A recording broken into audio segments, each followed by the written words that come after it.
এতিম তিনটা বাচ্চার পড়ালেখা, বুঝতে পারছেন আপনি?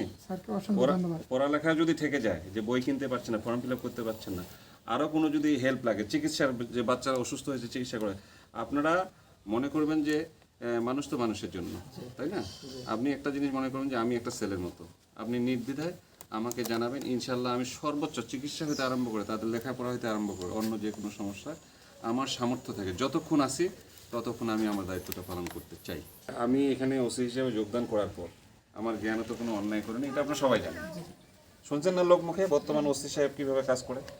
তো আপনারা দোয়া করবেন যে আমাদের হাতে যেন কোনো নিরপরাধ লোক হয়রানির শিকার না হয়, এবং আমরা যেন এটা ন্যায় বিচার এবং এই খুনের রহস্য উদ্ঘাটন করতে পারি। তো আপনি বাবা, চাচি, মা আছে, আপনি স্ত্রী আছেন, আপনার স্বামী চলে গেছে, ওনার ছেলে চলে গেছে, বাচ্চাদের বাবা চলে গেছে, আমরা কিন্তু কোনোভাবেই আপনার স্বামী, ওনার সন্তান, বাচ্চাদের বাবাকে ফিরাই দিতে পারবো না। আমরা যদি এটার মূল খনিকে ধরে তার সর্বোচ্চ শাস্তি নিশ্চিত করতে পারি, তবেই আপনার স্বামীর আত্মা শান্তি পাবে, আপনার ওনার ছেলের আত্মা শান্তি পাবে, বাচ্চাদের বাবার আত্মা শান্তি পাবে।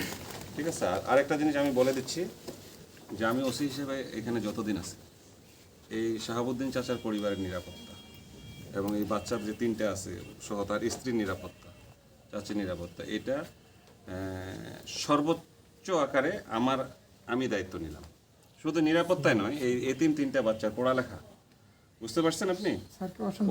পড়ালেখা যদি থেকে যায়, যে বই কিনতে পারছেন না, ফর্ম ফিল আপ করতে পারছেন না, আরও কোনো যদি হেল্প লাগে, চিকিৎসার, যে বাচ্চারা অসুস্থ হয়েছে চিকিৎসা করে, আপনারা মনে করবেন যে মানুষ তো মানুষের জন্য, তাই না?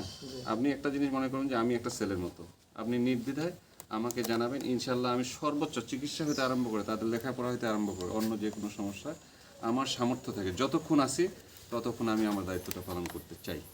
এই এতিম বাচ্চা, কারণ আমরা তো সবাই মুসলমানের একটা বিষয় হলো যে একজন এতিম বাচ্চার মাথায় হাত দিলে আল্লাহ রসুলের এখানে একটা হাদিস আছে, সেজন্য আমার মাথায় হাত দিল, তাই না?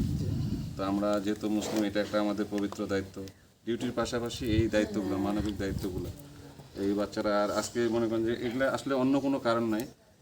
আমি কালকে সারা রাত ঘুমাতে পারিনি, সকাল থেকে চিন্তা করছি যে কালকে আমার বাসায় লিচু আসছে, আমার সঙ্গে সঙ্গে বাচ্চাগুলোর কথা মনে হচ্ছে যে ওর বাবা তো নাই, ওই বাচ্চাদের জন্য লিচু নিয়ে আসবে কে? আমার বাচ্চা তো লিচু খাচ্ছে। সঙ্গে সঙ্গে কিন্তু আমি মনে মনে সিদ্ধান্ত নিয়েছি যে কালকে চাচাকে কথা দিয়েছিলাম যাবো, আসতে পারিনি। তো আমার বাচ্চা যেমন লিচু খাচ্ছে, এই বাচ্চারা জন্য লিচু খেতে পারে, আম খেতে পারে। অন্তত আপনি এই ছোট্ট তিনটা এতিম বাচ্চার জন্য আপনি নির্দ্বিধায় একদম সন্তানের মতো আমাদের কাছে বলবেন যে চাচা আমার এই সমস্যা, বাচ্চাগুলো এই সমস্যা। তুমি বুঝছো মা, তোমাকে এখন পড়ালেখা ঠিক মতো করতে হবে, হ্যাঁ? আর এই পড়ালেখার জন্য আমাদের থানা প্রশাসন থেকে যত সহযোগিতা সর্বোচ্চ দেওয়া হবে।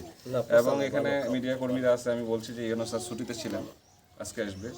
আমরা বলবো মেয়েটার উপবৃত্তি হতে আরম্ভ করে যতগুলো সুযোগ সুবিধা সরকারিভাবে আছে, সর্বোচ্চ সুযোগ সুবিধা তাকে দেওয়া, তিনটা বাচ্চার জন্য। আর পড়ালেখার উপর ঢোকান, বিশেষ করে বই, খাতা, কলম, স্কুলের ফি, এগুলা নিয়ে আপনি একটুকু চিন্তা করবেন না। আমি যতক্ষণ আছি ততক্ষণ এই তিন বাচ্চার পড়াশোনার, স্কুলের বেতন, ফি, বই, খাতা, কলম সব আমার পক্ষ, এটা আমার ব্যক্তিগতভাবে আমি তিনটা বাচ্চাকে দিয়ে দিই। ঠিক আছে? কাপড় চোপড় যেটুকু লাগে সেটাও বললেন, সামর্থ্য অনুযায়ী আমরা চেষ্টা করব। আমরা অন্য কিছু করতে পারবো না, আর বাকিটা আমাদের সর্বোচ্চ চেষ্টা থাকবে যে এই হত্যাকাণ্ডে যেন খুনিকে আমরা দ্রুতই বের করে আইনের সর্বোচ্চ আওতায় আনতে পারি। আমি সবাইকে ধন্যবাদ জানাই যে আজকে ওসি স্যার আমার বাড়িতে আসছেন, আমাকে যেভাবে আশ্বাস দিচ্ছেন উনি, আলহামদুলিল্লাহ আমি খুব খুশি হয়েছি। আমি রাজনীতির সাথে কোনো জড়িত না। এই মামলায় আমি আজকে আমার ছেলে হারাইয়া আমি এই থানার সাথে যোগাযোগ, নাহলে এর আগে আমি জীবনে কোনোদিন থানা, হাইকোর্ট এগুলো আমি করি নাই, জীবনে আমার এগুলোর মধ্যে চলাচল নাই। তা আমি এই ওসি স্যারের যে আমার কথা বক্তব্য আমাকে আশ্বাস দিল আমার বাড়িতে আইসা সবার সামনে, সকলের সামনে, আমি এতে খুব খুশি। আজকে ওসি সাহেব বাড়ি আসছে, আসে আমার খুব সান্ত্বনা দিল। আমার ছেলে যে মরে গেছে, তারপর উনি যে কথা বললো, কথা আমি অনেক সন্তুষ্টি আল্লাহর কাছে। উনি আমার ছেলের মতন, আমার খুব যথেষ্ট আমাকে সম্মান করলো, আমাকে অনেক খুব ভালো কথা বললো, আমার খুব ভালো লাগলো। আশা করি আমার ছেলের সম্মানে আমার দিয়ে যাবেন না, এইটুকু আমি চাইলাম। এত বড় দায়িত্ব আমাদের ওসি স্যার যে নিয়েছেন, এরকম ওসি স্যারের যে দায়িত্বটা নিয়েছেন বাচ্চাগুলার, এরকম এর আগে কোনোদিন দেখি না যে কোনো থানার কোনো ওসি এরকম দায়িত্ব নিয়েছে।